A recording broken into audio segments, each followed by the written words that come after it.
आजची आणखी एक महत्त्वाची बातमी, शिंदे फडणवीस आणि राज ठाकरे यांच्यामध्ये जवळपास 1.5 तास चर्चा झाली आहे। हॉटेल ताज लँड्समध्ये तीनही नेत्यांमध्ये 1.5 तास खलबत झाली। मनसेकडून महायुतीला 3 जागांचा प्रस्ताव देण्यात आल्याची माहिती सूत्रांकडून मिळते। दक्षिण मुंबई, शिर्डी आणि नाशिकच्या जागेसाठी मनसे आग्रही असल्याची माहिती सूत्रांकडून मिळते। दक्षिण मुंबईतून अमित ठाकरे, शिर्डीमधून बाळा नांदगावकर यांच्या नावाची चर्चा असल्याची माहिती सूत्रांकडून मिळत आहे।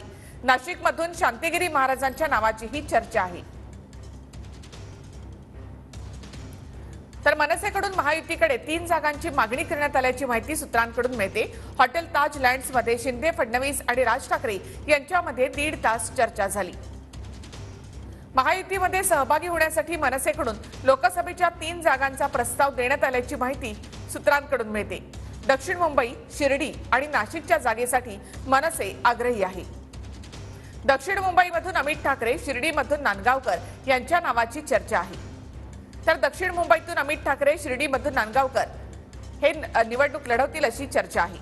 19 मार्चला दिल्लीमध्ये अमित शहा आणि राज ठाकरे यांची भेट झाली होती।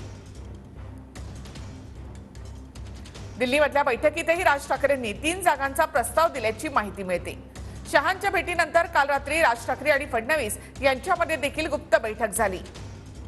त्यानंतर राज ठाकरे आणि फडणवीसांमध्ये काल रात्री 30 मिनिटे चर्चा झाल्याची माहिती मिळते।